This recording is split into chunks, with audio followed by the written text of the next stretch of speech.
A correção do texto seria mantida se as vírgulas que isolam o trecho tal fossem substituídas por travessões. Cara, quando a banca faz esse tipo de afirmação, ela quer que você observe o seguinte, cara, a gente sabe que o travessão ele tem valor explicativo, assim como parênteses. Então, tem dúvida no uso do travessão com esse valor de explicação? Aí é só você colocar, no lugar dos travessões, coloque entre parênteses. Porque os parênteses marcam realmente essa pontuação expressiva. Então, quando a banca pede para trocar a dupla vírgula por duplo travessão, ela quer saber se você entendeu esse trecho como explicativo. É só isso que ela quer que você entenda, tá legal? E na dúvida, troque travessões por parênteses. Olha só, vamos fazer isso daqui agora. Ó. Como se pode imaginar, não foi o latim clássico que penetrou na Península Ibérica. Ô, Terror, o latim clássico? Isso, cara. Dos grandes escritores romanos, latinos e falado pelas classes romanas mais abastadas. Então, o latim clássico é aquele latim dos grandes escritores romanos. Aquele latim, e latinos também, e falado, o latim clássico, ele é falado pelas classes romanas mais abastadas. Então, veja bem, não é o latim clássico, mas somente aquele latim clássico falado pelos poetas, pelas classes romanas mais abastadas. Não. Quando se diz latim clássico, a gente entende conceitualmente que é esse latim dos grandes escritores, poetas, né? Falado pelas classes romanas mais abastadas. Compreende que aqui é uma característica explicativa.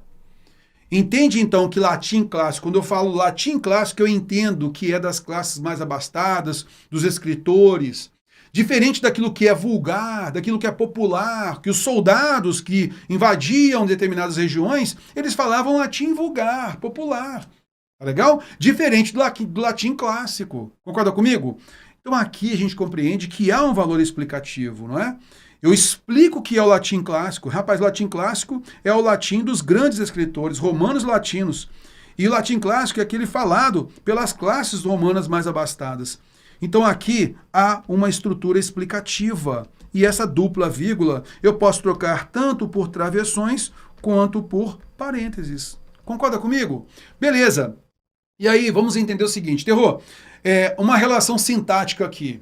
Eu poderia entender inicialmente aqui, né, como um aposto explicativo, mas a ideia aqui ficaria muito melhor, e aí sintaticamente não seria o caso de a gente fazer análise aqui, tá? Que teria um valor explicativo. Só que aqui nós temos o seguinte, olha, ele coloca assim, ó, é o latim clássico, que é dos grandes, é o latim clássico dos grandes escritores romanos e latinos e o latim clássico falado.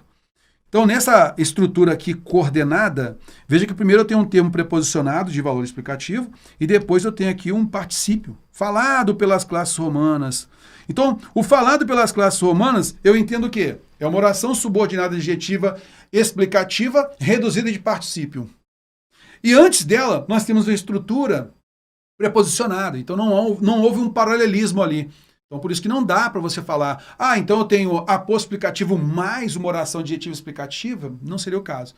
Por isso que a gente observa o seguinte, como há essa liberdade linguística do autor, ao colocar isso daqui, a gente percebe que houve uma suspensão desse termo explicativo, tudo bem? Ele iniciou com uma locução aí, né? Nesse caso dos grandes escritores romanos e latinos, e ele complementou, colocou em adição uma oração adjetiva explicativa, reduzida de particípio. Por isso que sintaticamente não dá para você fazer análise pura aqui, tá? Dessa forma a gente entende que houve uma suspensão desse elemento explicativo, tá? E nesse caso você pode separar por vírgulas, também pode separar por travessões e também por parênteses. Se você coloca parênteses aqui, você consegue compreender, não consegue? A gente entende aqui, então, que realmente nós estamos com um elemento explicativo, então é cabível sim. Você pode colocar travessões ou até mesmo parênteses. Era isso que a banca queria. Tudo bem? Terron, mas se a banca pede aqui a função sintática, nunca faria isso, tá?